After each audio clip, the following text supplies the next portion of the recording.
Já ouviu a voz de Deus hoje? Que tal ler a Bíblia antes de dormir? Eu sou o pastor Vitor Soares e estamos aqui para mais um momento devocional, lendo o livro de Apocalipse. Chegamos ao capítulo 5.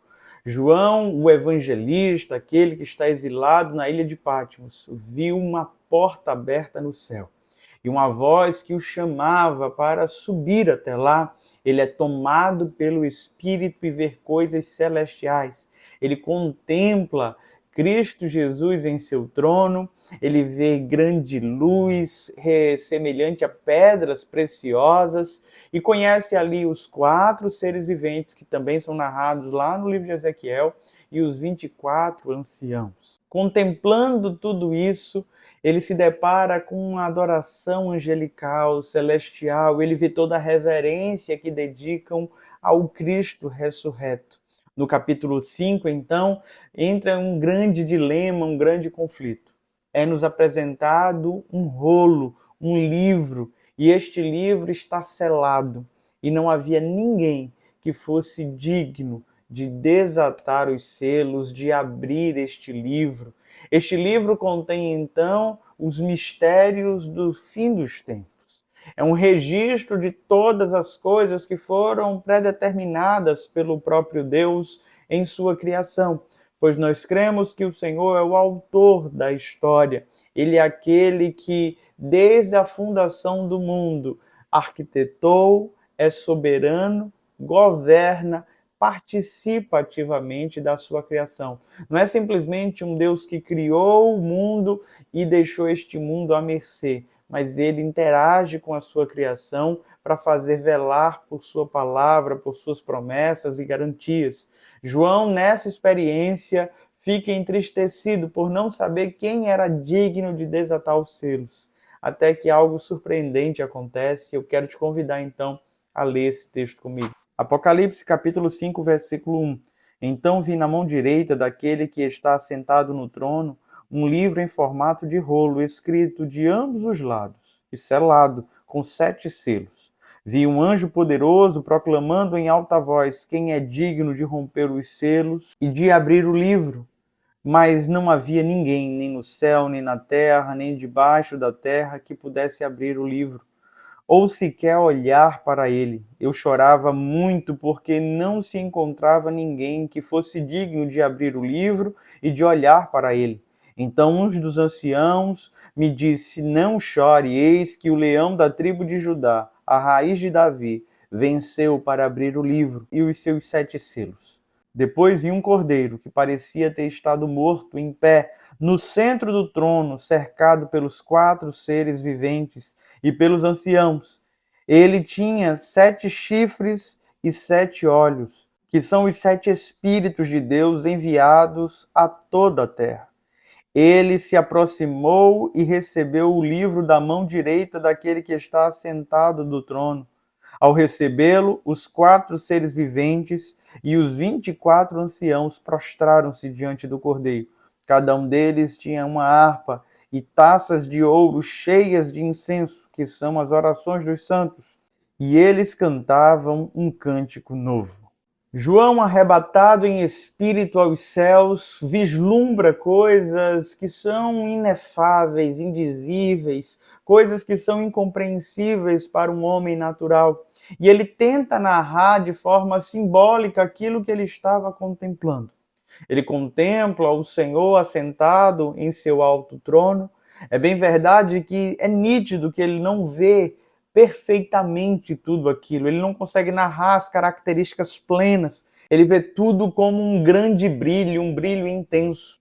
Ele chega a dizer a respeito deste rolo, que era um livro que foi escrito por dentro e por fora e que estava ali atado com 7 selos, que ninguém podia olhar para este livro. Ele não olhou inicialmente para esse livro, mas ele relata porque ele vivenciou toda a experiência. Ele chega naquele lugar, vê um forte brilho, ouve uma voz. A voz dizia: quem é digno de abrir o livro e desatar os selos? O livro estava nas mãos do Senhor.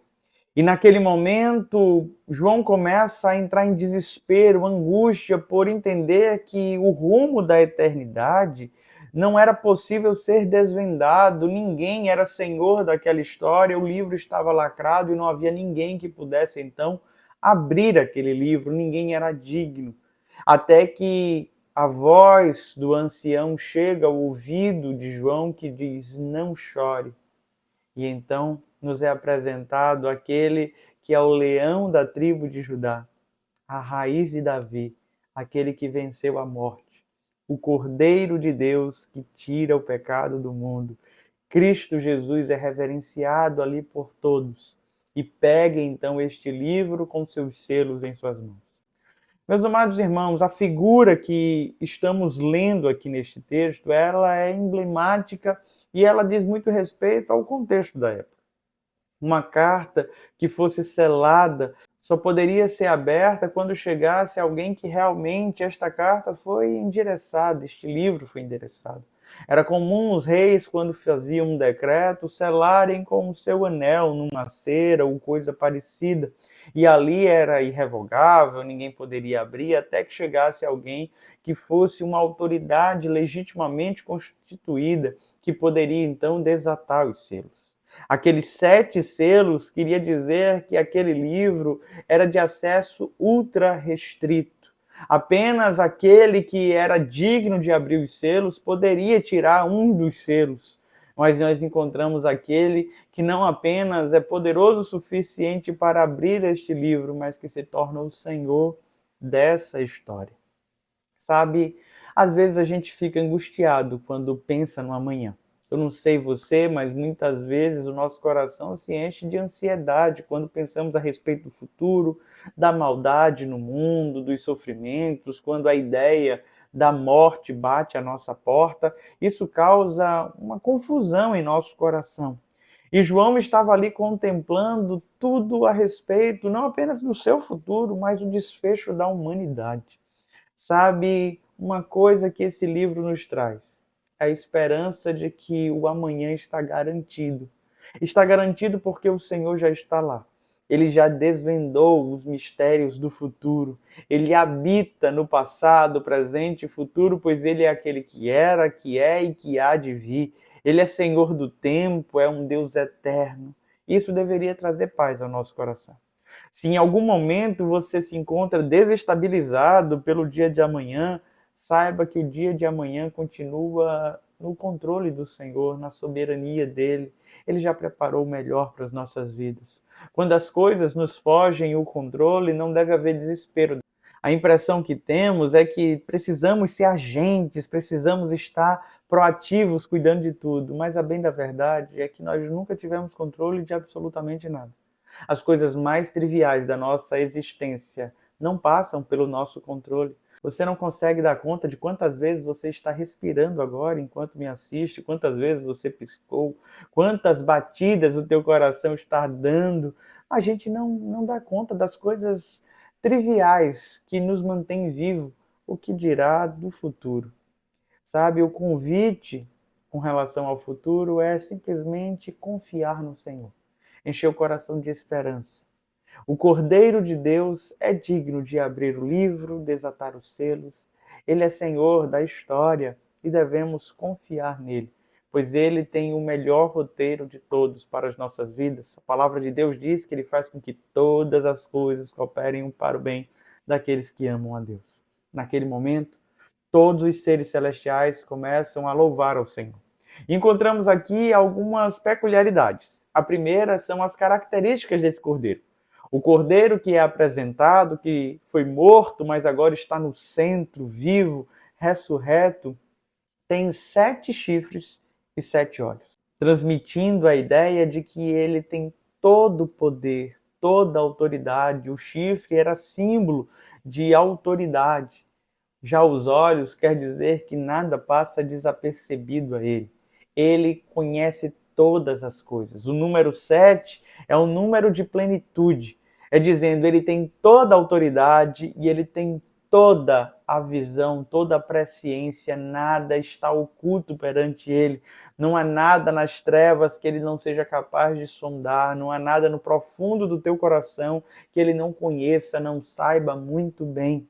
Naquele momento, os 4 seres viventes estavam ali com harpas em suas mãos, e numa outra mão tinha uma taça rasa com incenso, com incensos aromáticos, e este incenso é representado neste texto, sendo então a oração dos santos. As nossas orações que são levadas até o trono do Senhor. Seres angelicais, que são mensageiros do Senhor, a palavra anjo quer dizer isso, levam então até o trono da graça do Senhor a oração de todos os santos, a oração de cada um daqueles que dedicam seu coração ao Senhor. A minha prece, a tua prece chega até o trono do Senhor como um incenso. E a minha oração é que ela sempre chegue como um incenso suave, agradável ao Senhor. Eles então entoavam hinos e nós temos a oportunidade de, mais uma vez, contemplar a adoração no céu. Leia comigo a partir do verso 9. E eles cantavam um cântico novo. Tu és digno de receber o livro e de abrir os seus selos, pois foste morto e com teu sangue compraste para Deus gente de toda tribo, língua, povo e nação.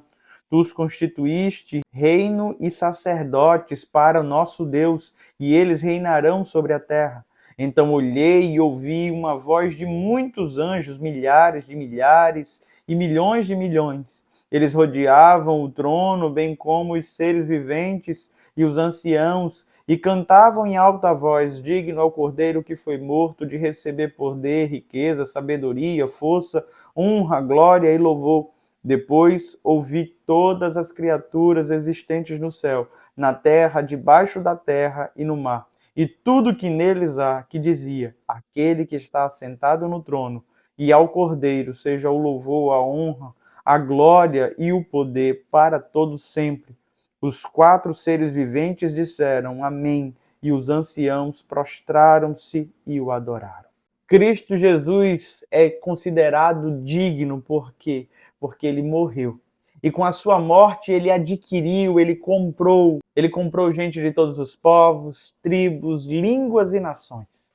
Hoje eu e você não pertencemos mais a nós mesmos, mas fomos comprados por Cristo Jesus e hoje somos de Deus, pertencemos a Ele, fazemos parte da sua família. Meus irmãos, isso é tão poderoso. Ele nos constitui então reino e sacerdotes. Imagine você um reino de sacerdotes, pessoas que têm livre acesso a Deus, pessoas que oferecem louvor, serviço, dedicação ao Senhor e que estão administrando a criação, tudo aquilo que será redimido e restaurado. O louvor dos 4 seres viventes e os anciãos se prostrando, junto com o coro celestial, declarando louvor, honra, glória, sabedoria, riqueza. Tudo pertence ao Cordeiro de Deus, ao Leão de Judá, à raiz de Davi, aquele que venceu a morte. E eu e você precisamos ser contagiados por essa adoração, precisamos reconhecer o alto preço que foi pago na cruz do Calvário. Um Deus que se fez carne, habita entre nós, vive as mesmas tentações, provações, conhece as mazelas dessa vida, mas não peca. Antes resiste fielmente, sendo provado até a morte de cruz. E nesta obediência ao Senhor, ele consuma então todo o plano divino e estabelece a vitória em todas as dimensões. Ele triunfa sobre o inferno, sobre a morte, ele é Senhor de todos e hoje ele tem as chaves da morte, do inferno, as chaves que abrem as portas dos céus. Ele é Senhor soberano sobre todas as coisas. E eu e você precisamos confiar que Ele é o Senhor do nosso destino. Ele preparou algo glorioso. Vale a pena esperar. Vale a pena encher o coração de esperança, aguardando a provisão, aguardando a redenção plena que haveremos de encontrar em Cristo Jesus. Vamos orar? Pai bondoso e querido, obrigado por Tua palavra. Obrigado, Senhor, porque venceste a morte. Obrigado porque hoje eu fui comprado e cada um dos teus servos que nos acompanham foram adquiridos por um alto preço e hoje pertencemos ao Senhor. O Senhor está nos constituindo reis e sacerdotes, pessoas que reinarão contigo, Pai. Nós não somos merecedores, não somos dignos. Nos prostramos diante de Ti e reconhecemos que não merecemos misericórdia tão grande, não merecemos a tua graça e favor, mas somos gratos. Muito obrigado, meu Pai. Muito obrigado, porque o Senhor desvendou os mistérios e hoje nós temos a certeza da vitória. Sabemos que o Senhor já está preparando tudo em nosso futuro e é por isso que descansamos em Ti. Tira toda ansiedade, todo medo e preocupação. Que cada um dos Teus servos e servas que aqui estão aprendam a confiar e descansar no Senhor. Em nome de Jesus. Amém. Deus te abençoe, meu amado irmão e irmã. Não se esqueça de se inscrever no nosso canal, compartilhar, curtir. É sempre bom ter a sua companhia. Até amanhã, às 21h30.